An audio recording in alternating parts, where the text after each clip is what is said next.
नमस्कार भारत। आज हम बात करेंगे मोहनदास करमचंद गांधी जी के बारे में, जिन्हें हम महात्मा गांधी राष्ट्रपिता के नाम से संबोधित करते हैं। 30 जनवरी 1948 आज ही के दिन जिनकी हत्या कर दी गई थी नाथूराम गोडसे द्वारा, और उनकी हत्या में जो कौन कौन सम्मिलित थे, आज हम उनके बारे में बात करेंगे कि क्या महात्मा गांधी ने खुद अपनी ही हत्या का षड्यंत्र रचा था। इस तरीके की जो बातें की जाती हैं, उन बातों का आज खुलासा किया जाएगा।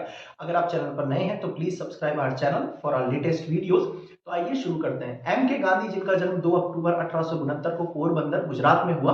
इनके बारे में अल्बर्ट आइंस्टाइन ने एक बात कही थी कि हमारी आने वाली पीढ़ियों को ये विश्वास नहीं होगा कि क्या ये हार्ड मास का व्यक्ति कभी इस पृथ्वी पर चला भी होगा क्या।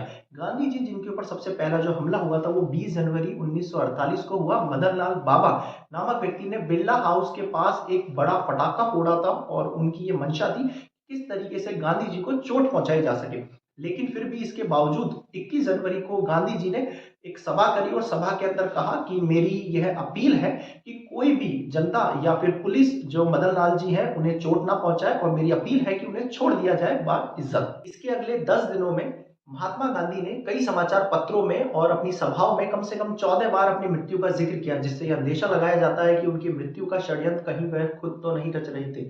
30 जनवरी को रोज की तरह मगर थोड़े से देरी से 5:15 पर महात्मा गांधी जो है बिरला हाउस से निकलते हैं अपनी प्रार्थना सभा के लिए। प्रार्थना सभा में महात्मा गांधी जो है समसामयिक विषयों पर टिप्पणी करते हैं, और एक सर्वधर्म सभा आयोजित करते हैं जहां पर वो कई धर्मों के लोगों से मिलते हैं, जुलते हैं और उनकी बातों को सुनते हैं, और अपनी जो है विचार है उनके सामने प्रकट करते हैं। वहां उनसे कोई भी प्रश्न पूछ सकता है आम जनता के हिसाब से। तभी महात्मा गांधी जब यहाँ निकलते हैं और इस सभा को करते हैं, तो इस सभा का प्रसारण किया जाता है प्रतिदिन 8:30 बजे रात को रेडियो पर इसका प्रसारण किया जाता है। रोज की तरह महात्मा गांधी निकले, और जब वो निकले बिरला हाउस से तो उनके साथ उनकी जो भतीजी थी मनु और आबा, वह भी उनके साथ ही थी। उनके दोनों हाथ मनु और आबा के कंधे पर थे।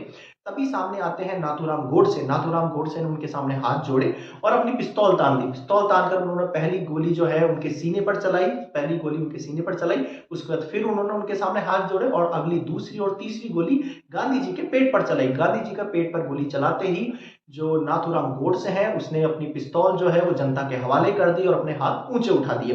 महात्मा गांधी तभी जमीन पर गिर गए, और लगभग 5:15 5:17 पर जो है उनके प्राण जो है निकल गए। और गांधी जी ने कहा, हे राम हे राम।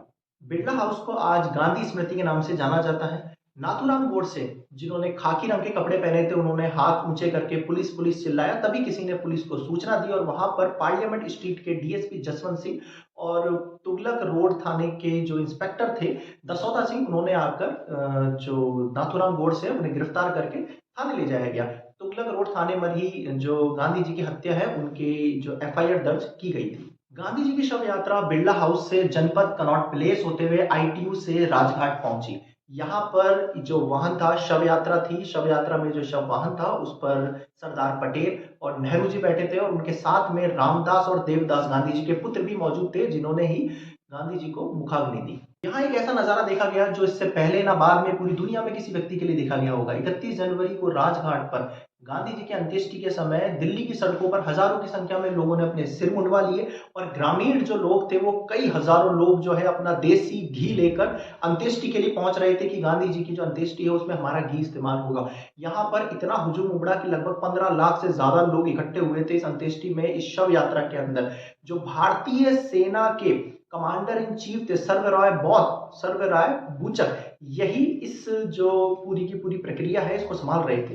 गांधी जी की हत्या के बाद समाचार बुलेटिन में बार बार दोहराया गया कि गांधी जी को मारने वाला एक हिंदू है।